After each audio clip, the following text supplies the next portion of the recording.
Maka sekarang Tuhan datang dengan cara yang sama kepada nabinya, Brother Branham. Ada amin? Haleluya. Untuk memperlihatkan kembali bahwa peradaban iman sedang berlangsung lagi. Di tengah-tengah peradaban sains ilmu pengetahuan yang saat ini sedang didewakan dan diagung-agungkan oleh umat manusia. Tapi ada seorang manusia di zaman modern di abad 20 yang hidup di dalam peradaban iman. Haleluya. Mungkin seseorang akan berkata, terlalu mengada-ngada itu. Bagaimana Bapak tahu itulah Tuhan? Seperti yang kemarin hari Jumat saya katakan. Apa yang membuat Anda dan saya percaya bahwa apa yang dikatakan Nabi Tuhan, Brother Branham adalah benar adanya? Apa yang membuat kita percaya? Hanya satu yang membuat kita percaya. Semua penglihatan yang Tuhan berikan kepada Brother Branham, mulai dari hal yang kecil, yang sepele, sampai hal yang internasional, yang sifatnya lah zaman, tak ada satupun yang gagal. Bisa paham? Itu hanya menunjukkan bahwa pelayanan dia adalah sebuah pelayanan penglihatan. Haleluya. Kalau ada orang yang meragukan bahwa apa yang disampaikan oleh Nabi Tuhan adalah tidak benar, pertanyaan saya sederhana saja. Apa yang membuat seseorang bisa percaya kepada Alkitab kalau hanya mendengar dari seorang penafsir? Bisa paham? Oh, menurut saya inilah ini. Pertanyaan saya muncul.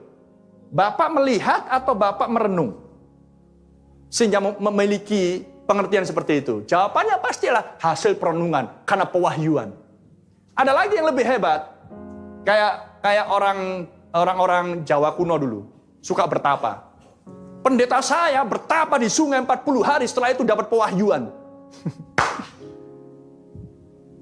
Pertanyaannya, apakah pendetamu pernah melihat sebuah penglihatan akan apa yang dilihat oleh Daniel, Yeskiel, Yeremia, Yesaya, Yohanes? Jawabannya pasti tidak. Apakah pendetamu pernah bisa mengatakan kepada seseorang, sepeda motormu ada di jalan ini sekarang, tadi malam dicuri oleh maling? Pernah? Nggak akan ada pendeta yang bisa ngomong kayak gitu. Tapi apa kata Tuhan melalui nabinya? Ketika seseorang, sahabatnya, kehilangan mobil, Brother Branham mengajak, mari kita semua berdoa. Dan kemudian Brother Branham mengatakan, mobilmu ada di jalan ini sekarang. Pencuri itu tidak bisa melanjutkan karena kehabisan bahan bakar. Dan ketika dijumpai mobil itu di lokasi yang sudah ditunjuk, tepat di situ. Nah, sekarang pertanyaannya, apakah Anda mau percaya dengan seorang yang mengatakan, menurut aku ini artinya, menurut aku ini artinya? Nah, kalau Anda mudah percaya dengan seperti itu, Anda mudah sekali ditipu dan diperdaya. Iya, karena kenapa? Dia ngomong seperti itu tidak memiliki pondasi. Oh, tapi kan Roh Kudus pengajarku. Ya, kalau udah Roh Kudus pengajarmu terus bisa seenaknya mengartikan firman Tuhan. Tidak bisa. Tapi pelihat, dia punya pondasi. Karena dia melihat, Tuhan berikan penglihatan. Bukan 2-3 kali. Di sepanjang hidupnya, dari sejak mulai ia kecil sampai menjelang kematiannya, penglihatan terus datang. Lihat Samuel, nabi itu duduk di Rama dan berkata kepada seorang yang kehilangan keledainya, keledaimu di sana, aku mendengar suaranya di sana. Tepat seperti lokasi yang ditunjuk, demikianlah posisi keledai itu. Dan bahkan sesudah dia mati dan dipanggil oleh perempuan tenung Endor, dia tetap bernubuat, besok kamu akan bersama-sama dengan aku, Saul. Renungkan hal itu. Pelihat, tetap pelihat.